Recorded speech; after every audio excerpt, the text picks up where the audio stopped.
Okay, last week we kind of jumped ahead one chapter. Already talked about 1 Chronicles 17, so we'll pick up the text at this point, and we see the newly triumphant King David. He's been recognized by God's prophet. He's been recognized by the leaders of the 12 tribes. He has been twice anointed king. And then in one of his first royal acts, he conquered the holdout city of Jebus and named it Jerusalem and made it his new capital city. He then proceeds to make the rounds, conquering his enemies. And in chapter 18, we see how he is going about that and collecting loot in the process.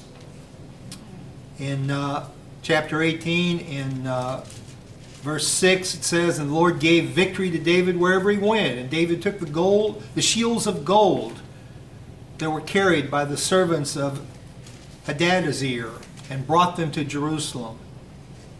And then he took some bronze as booty in another conflict." And we see this note that with it, Solomon made the bronze sea and pillars and vessels of bronze. So not only is David taking the spoils of war, and to be sure, some of it he took for himself, but some of it, significant portions of it, he dedicated to the Lord, to the Lord's use. And so here we hear about vast quantities of gold and silver and bronze that are being collected and put into the royal treasury. We are reminded in these stories of just how bloody ancient warfare could be. And the death toll that came from combat. Among the Edomites alone, 18,000 killed in the Valley of Salt. In case you're wondering about the Valley of Salt, that's the lower end of the Dead Sea, the very area where Sodom and Gomorrah was believed to have once existed before those cities were destroyed by God's judgment. In case you're wondering what combat in ancient Israel was like, in the hill country where David did most of his fighting, a typical battle, a set-piece battle, would be an army that would gather on one hill and another army that would gather on the other hill. And these are armies that are, for the most part, armed with short swords and spears. There were some archers, but they didn't play as big a role, particularly in this era, as did the swords and spears. And when somebody said go, they would come rushing down their respective hillsides and clash in the valley. So it is a very physical kind of combat. You know, in modern warfare, in many cases, we now see women as warriors. In the modern state of Israel, they've been going into combat for years. In a highly mechanized war, physical strength is not near as big a deal as your ability to manage equipment and computers and weapon systems. But you're talking about days of David, brute strength plays a real big role. Again, I mentioned the comparison before to the battle scenes in the movie Braveheart. The fact of the matter is, in Braveheart's day, battle hadn't changed much. You know, swords and spears still played a big role. And so it was muscle against muscle, iron against iron. And if you had bigger, stronger warriors, when that clash came, you'd be pushing the other side backward in the midst of the combat. It was bloody, brutal business. I mean, you're looking the man that you're going to kill in the eye. You're close enough to smell whatever he had for lunch on his breath. That's real personal. I did. But that's how warfare was for centuries. And David is real good at it. And he's got men with him who are real good at it. Last week we talked about, some of the descriptions of David's mighty men. These were great, powerful warriors who were really skilled in the art of killing people. So, David takes spoils of war. He enslaves some of his enemies. Says of the Edomites that weren't killed, they became his servants. And it says, and the Lord gave victory to David wherever he went. So there's more going on here than just skill in combat.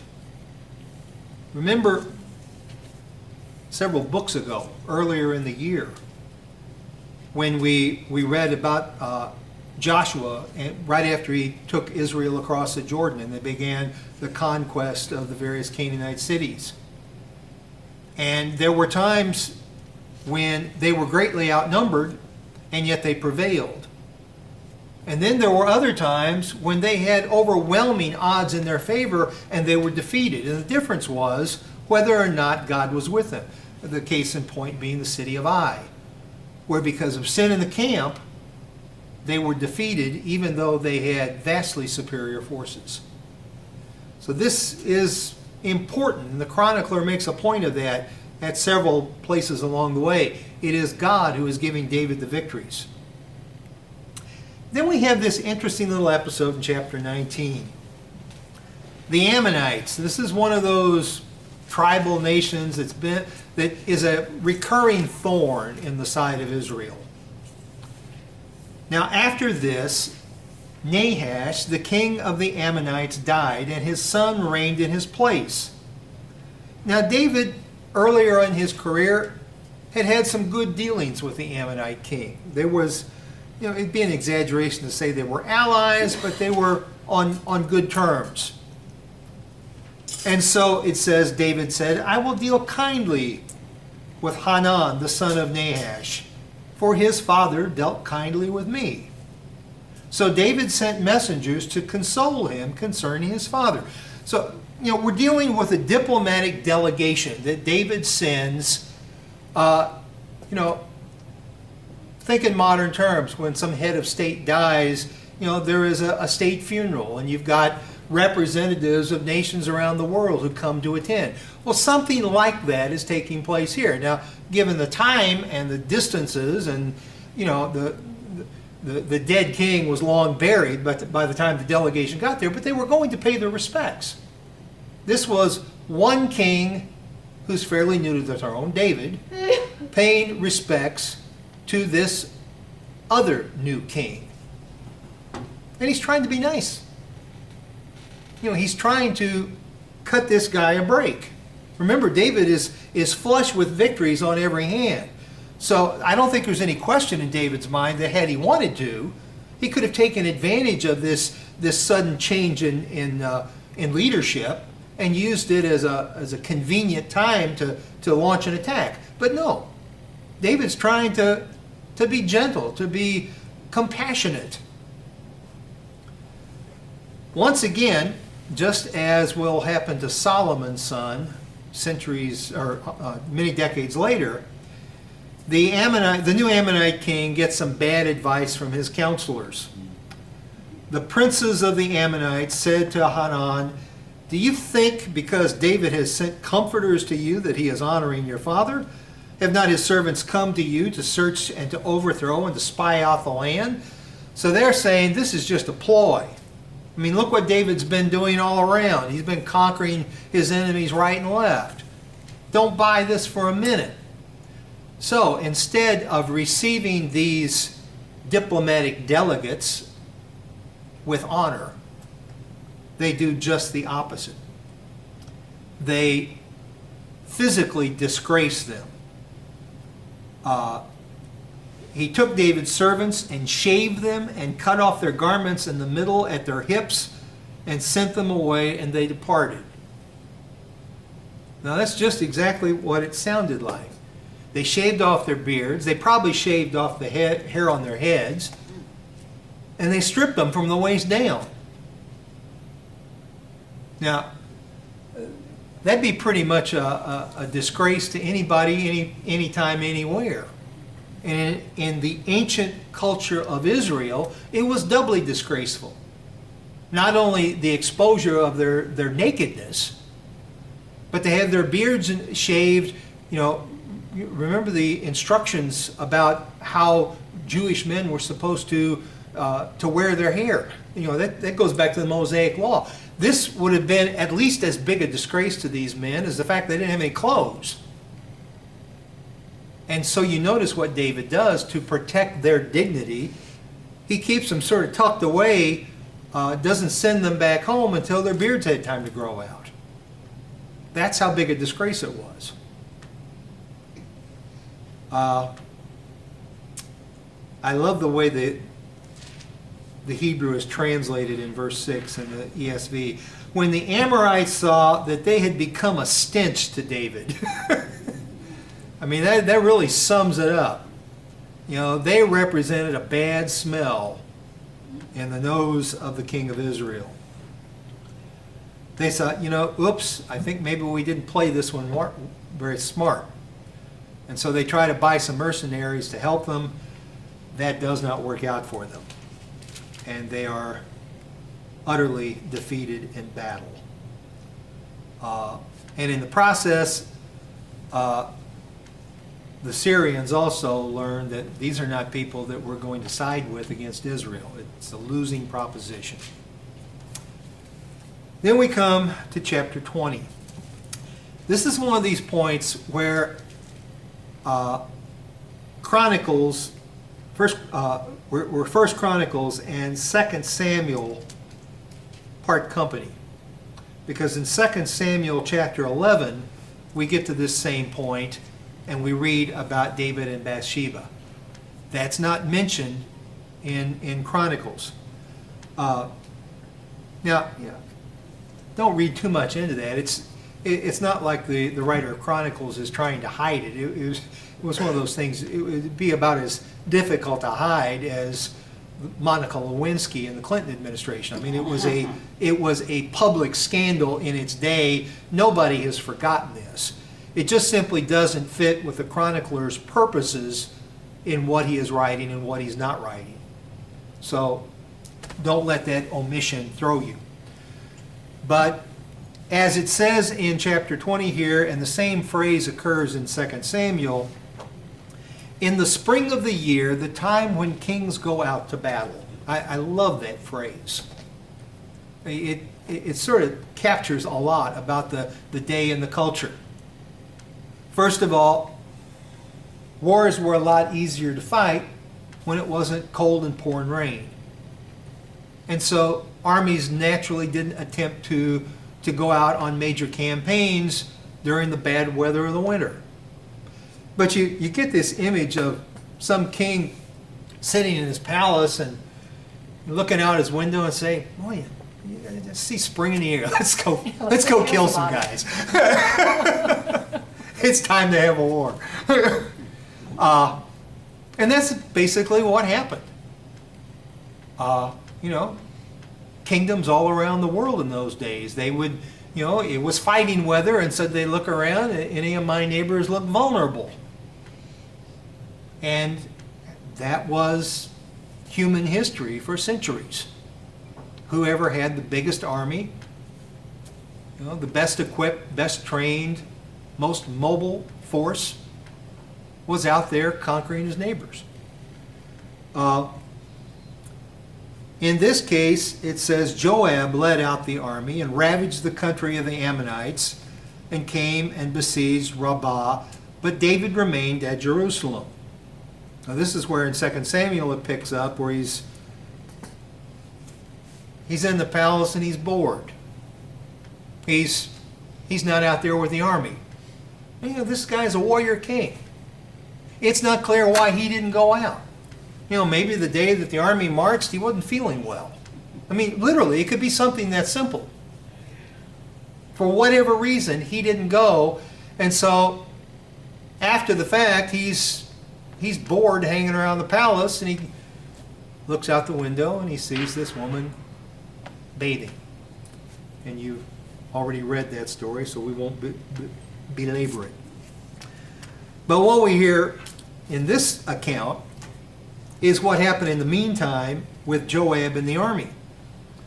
And Joab struck down, conquered the city that they laid siege to, and says David took the crown of their king from his head. So you get the impression that maybe after the fact David went out to the battle. Shows up. Going to give the troops an attaboy for their victory. And he gets there right in time to lift the crown off the head of the former king of Rabbah. And he found that it weighed a talent of gold, and in it was a precious stone, and it was placed on David's head. Now David has himself a brand new crown, or new to him anyway. Now, most of us don't count our money in terms of talents.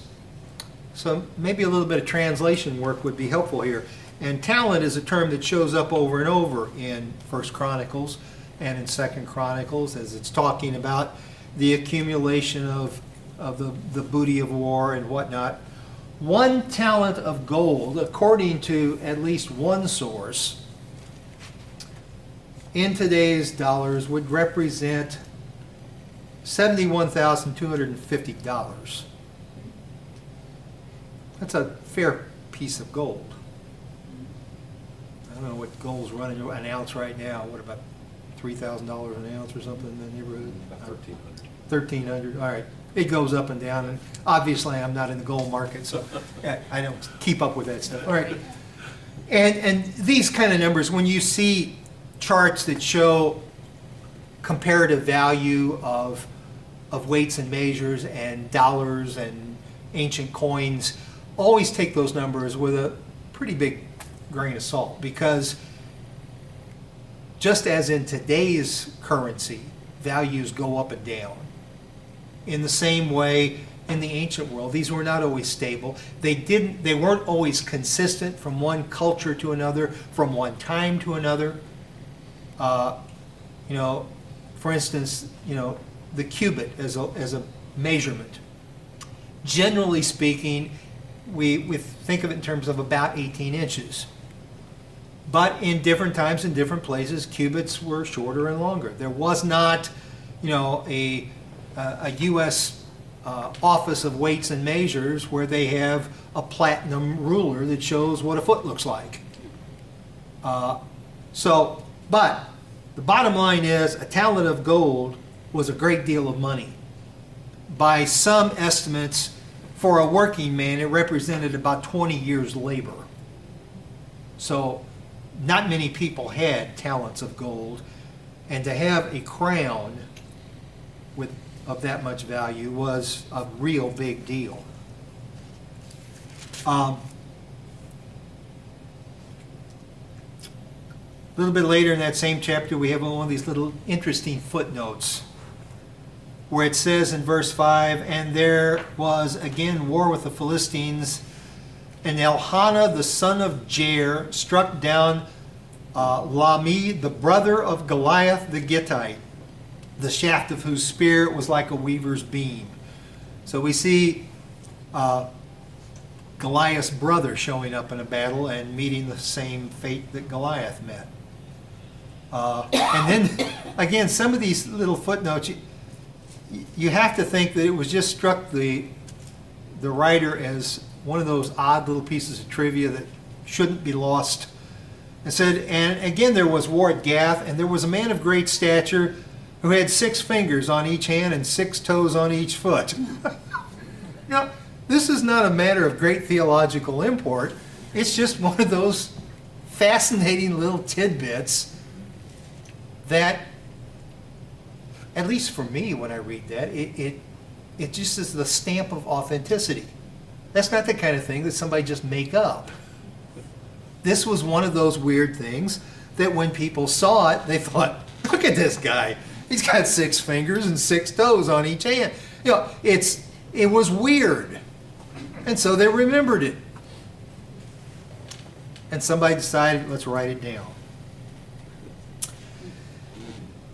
It was mentioned last week, but I'll touch on it again, the business of David and the census. And it says in verse 1 of 21, "Then Satan stood against Israel and incited David to number Israel." And so on the one hand, we have the chronicler blaming Satan for what happens. But David doesn't get off the hook either.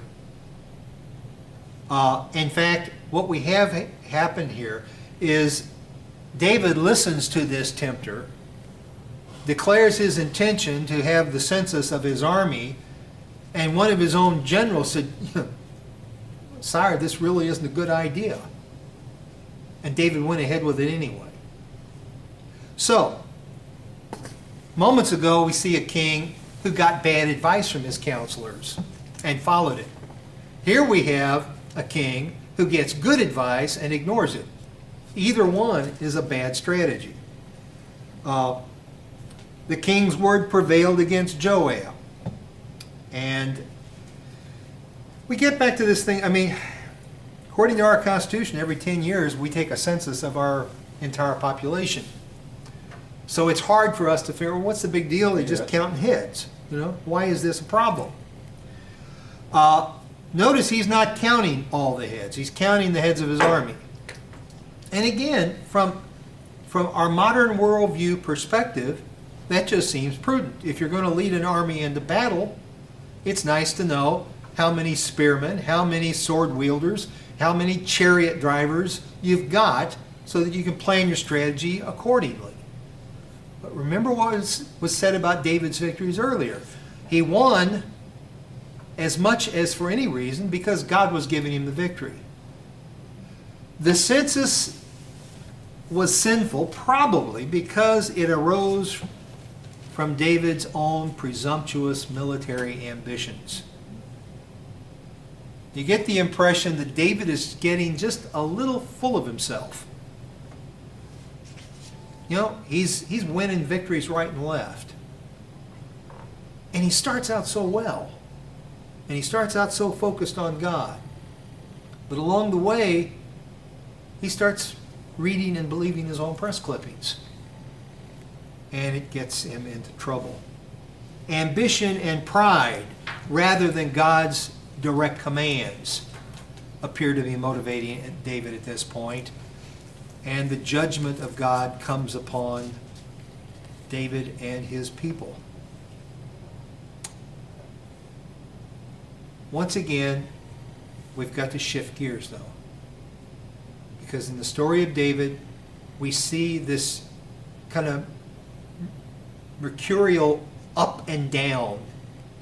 One day he is doing such wonderful things. One day he is wallowing in sin. One day he is a man after God's own heart. The next day God is bringing punishment upon him because of his disobedience. And so we have sin and we have heartfelt repentance. And God forgives him and blesses him. And so we come to verse 18. Now the angel of the Lord had commanded Gad to say to David that David should go up and raise an altar to the Lord on the threshing floor of Ornan the Jebusite. Okay, Jebusite. What was the name of the city that David conquered? Jebus. So this is a guy from Jebus. In fact, he appears to be a Canaanite. If he's a Jebusite, then he is. So he's not even of, David's nationality. But this Canaanite had a threshing floor in a very strategic spot. Now, somewhere along the line, somebody's probably explained to you how grain was threshed in the ancient world. You know, they didn't have equipment to do that. It was all done by hand. And people would take big, shallow, wide baskets of, woven baskets. And they would put the grain on the baskets, and they would throw it up in the air and catch it, and throw it up in the air and catch it. Sounds like a real fun job, doesn't it? Oh, And if you've ever been around grain being harvested, you know that one of the things that comes with it is an awful amount of dust. So if you're going to thresh grain, you're not going to do it in an enclosed space. You're not going to do it inside. You're not going to do it down in a little airless canyon. You're going to find a high spot where the wind can blow, so that first of all, you don't suffocate the process, and secondly, so that the wind blowing will pick up the lightweight chaff and blow it downwind, so that the heavier pieces of grain will fall back in the basket. Now, you can imagine this is an imperfect process at best. And this is one of those days where you're praying for a windy day, because it makes the job easier. And so you got these people, and this threshing floor was a rocky outcrop on a hill where it would get any breeze that was blowing. But it wasn't just any rocky outcrop. It wasn't just any hill. It was the same rocky outcrop, the same hill, upon which centuries earlier Abraham had taken Isaac and bound him on an altar, prepared to offer him up as a human sacrifice. It was Mount Moriah, which by this point had a new name, Mount Zion. And if you look at the city of Jebus when David conquered it, this was a hill. Jerusalem, or Jebus as it was on one hill. And this rocky outcrop was on the adjacent hill, and they were connected by a kind of a high, just a low spot in the ridge. To look at it, it looked like one hill with kind of two summits. And the city wall of Jebus was south of the point where this threshing floor was. So it's just outside the city gate, on the next hill. And God instructed David through his prophet, that's the spot where I want you to build an altar. And now Ornan was threshing wheat. He turned and saw the angel, and his 4 sons who were with him hid themselves. As David came to Ornan, Ornan looked and saw David and went out from the threshing floor and paid homage to David with his face to the ground. Okay, this is the guy that just conquered my hometown. Going to treat him with all due deference. I mean, imagine, this guy gets face down in the dirt with his arms extended in the most prostrate, humble position he can get in. This is a man whose life is in the hands of an Oriental despot. He's going to act accordingly. And David said to Ornan, "Give me the site of the threshing floor, that I may build on it an altar to the Lord. Give it to me at its full price, that the plague may be averted from the people." Then Ornan said to David, "Take it, and let my lord the king do what seems good to him. See, I give the oxen for the burnt offerings, and the threshing sledges for the wood, and the wheat for the grain offering." You can have the threshing floor, you can have the wheat, you can have the tools, take it, just let me live. But King David said to Ornan, "No, but I will buy them for the full price." And then here's one of those quotable passages. "I will not take for the Lord what is yours, nor offer burnt offerings that cost me nothing." Every once in a while, David really shines. This is one of those. So David paid to Ornan 600 shekels of gold by weight for the site. And David built there an altar to the Lord and presented burnt offerings and peace offerings and called on the Lord. And the Lord answered him with fire from heaven upon the altar of the burnt offering. Then the Lord commanded the angel, and he put his sword back into his sheath. So as an act of penance because of his sin and causing Israel to be numbered, David not only regains God's favor, but God in the process blesses David. What was David's unfulfilled dream? What did he go to his death Build the temple. wanting to do? He wanted to build a temple, and God said no. But what God does here This is it. is allow David to build an altar where the altar of the temple would one day stand. So, in one sense, David gets to build a temple. At least he gets to break ground for it.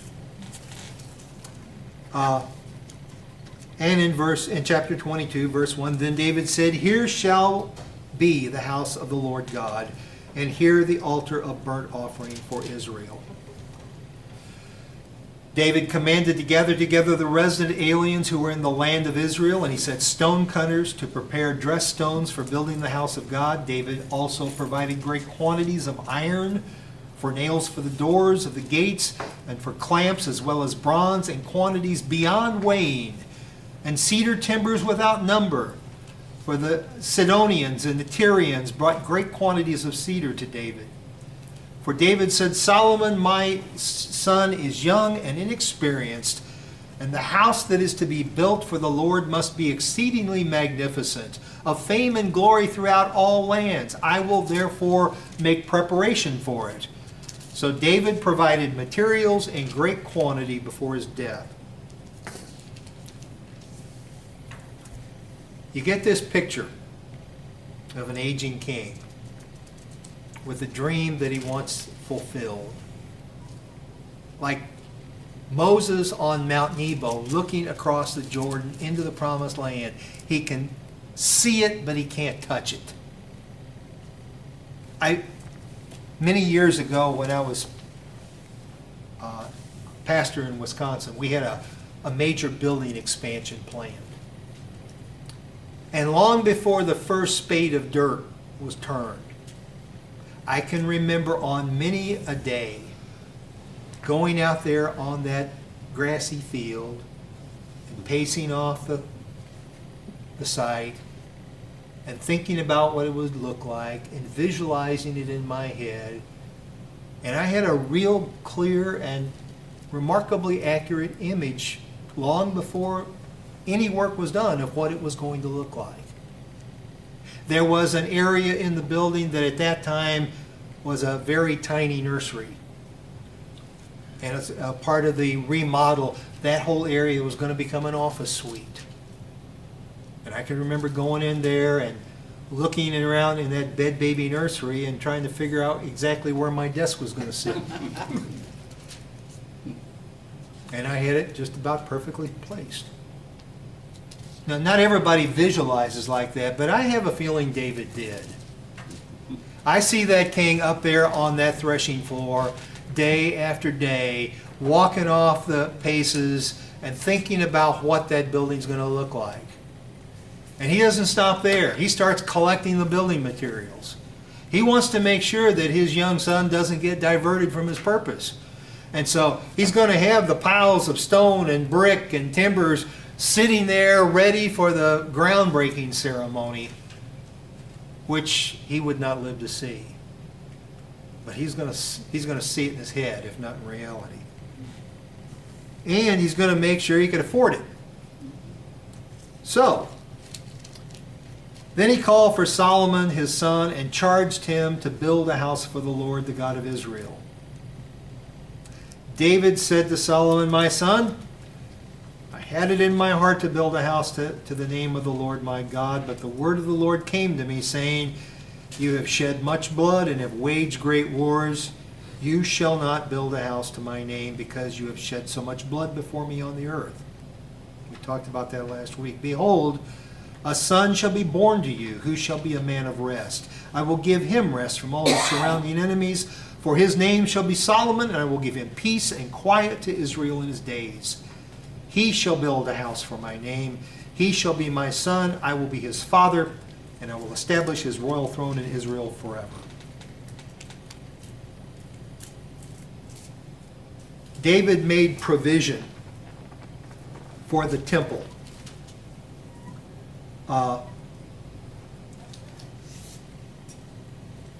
He says, with great pains I have provided for the house of the Lord 100,000 talents of gold, 1,000,000 talents of silver and bronze, and iron beyond weighing.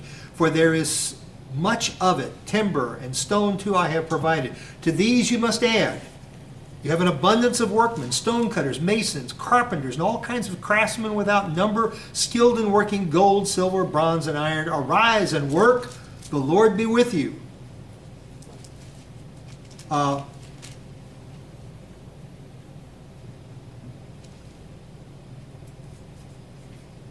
David not only provided out of the national treasury, but he provided out of his own pocket. And 100,000 talents of gold. Somebody can do the math. It's 100,000 times $71,250. That's a lot of gold. Wonder how much is at Fort Knox?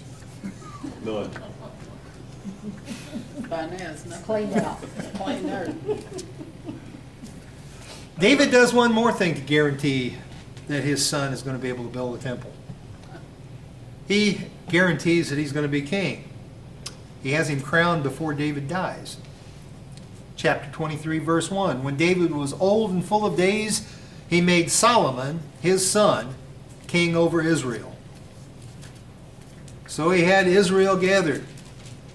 And he makes more than abundantly clear. This is the one who's going to reign in my place because he's going to start before I die. And so David makes sure that Solomon is going to succeed him. He gathers the people together in chapter 28. We have David making this powerful, eloquent speech to the nation.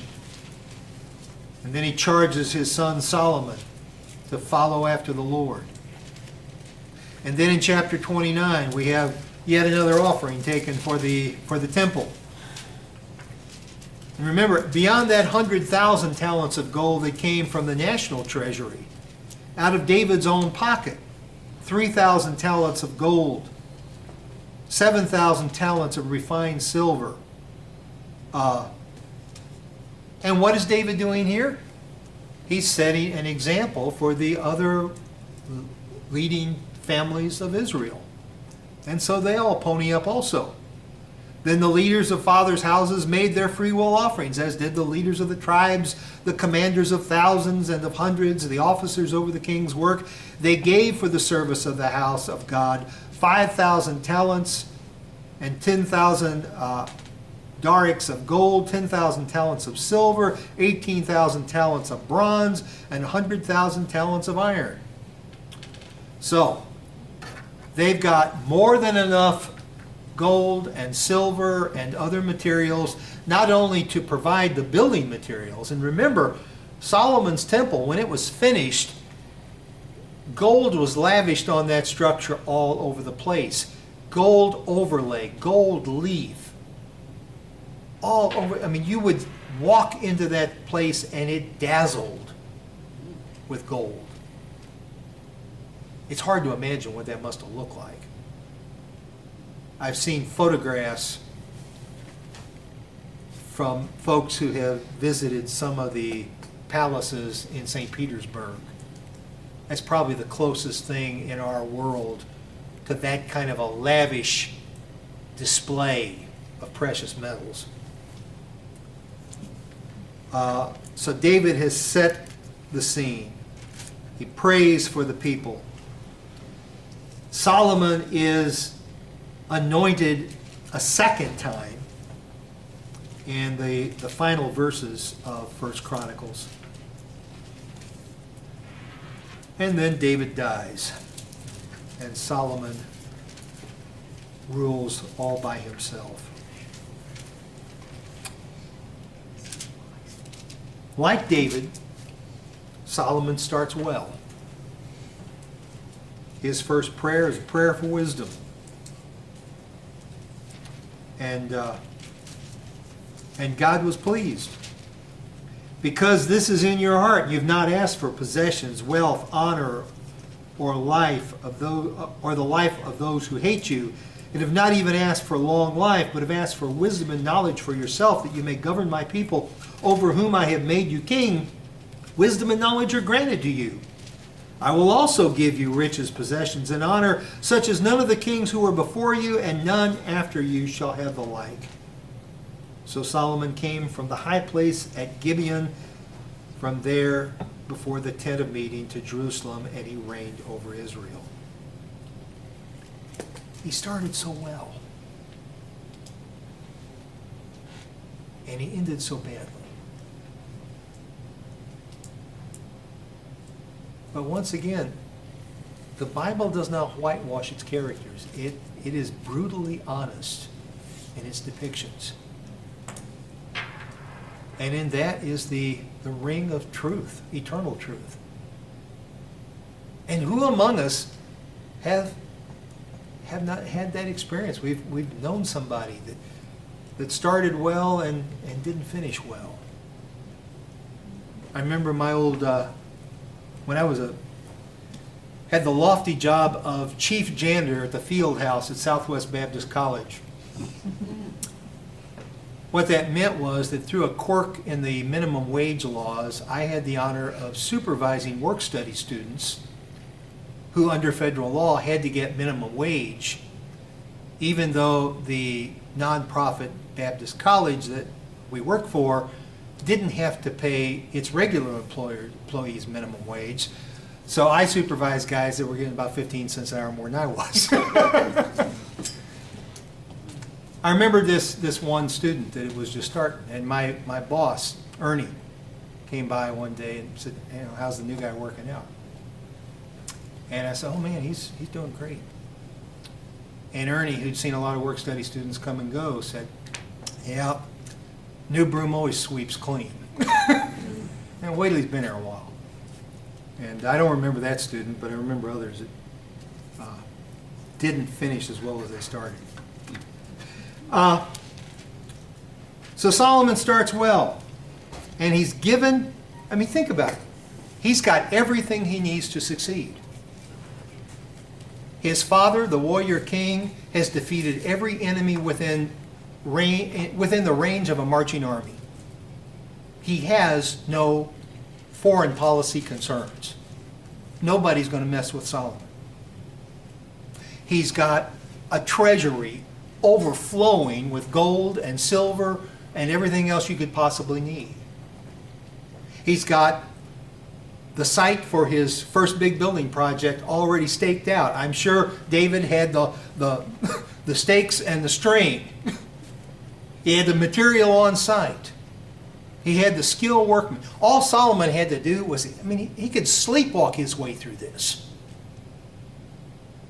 Now, on top of everything else, God has given him a promise of long life, a promise of peace from his enemies, a promise of great wealth, and the wisdom and the knowledge to use all of this stuff to great effect.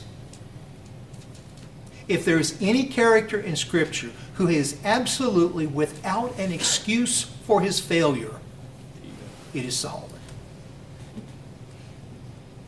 But fail he does. He forgets the fundamental thing, which is to serve God only, to serve Him first, to serve Him foremost, to serve Him exclusively. And he begins to act like any other run-of-the-mill Oriental despot. What did the kings of that age do? They formed alliances through marriage.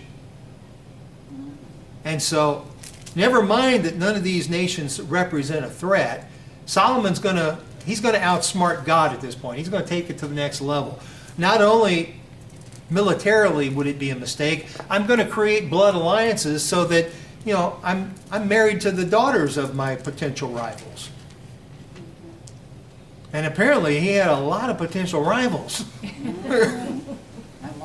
Because he had a long list of wives. And then, since that wasn't enough, he added several hundred concubines.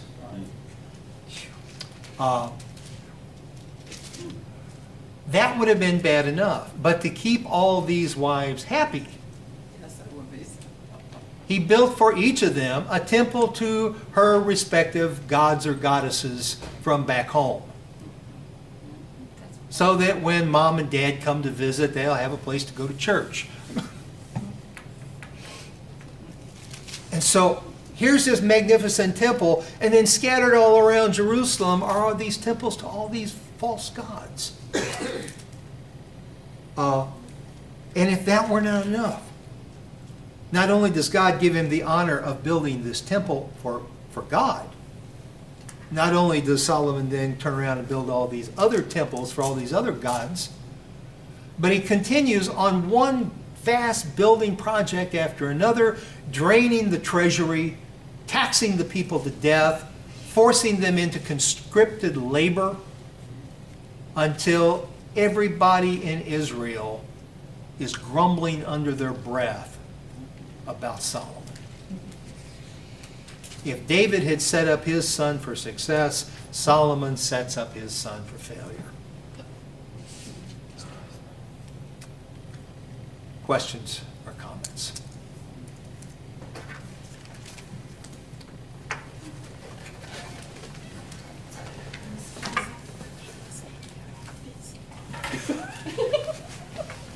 Yes, he was. I didn't say that out.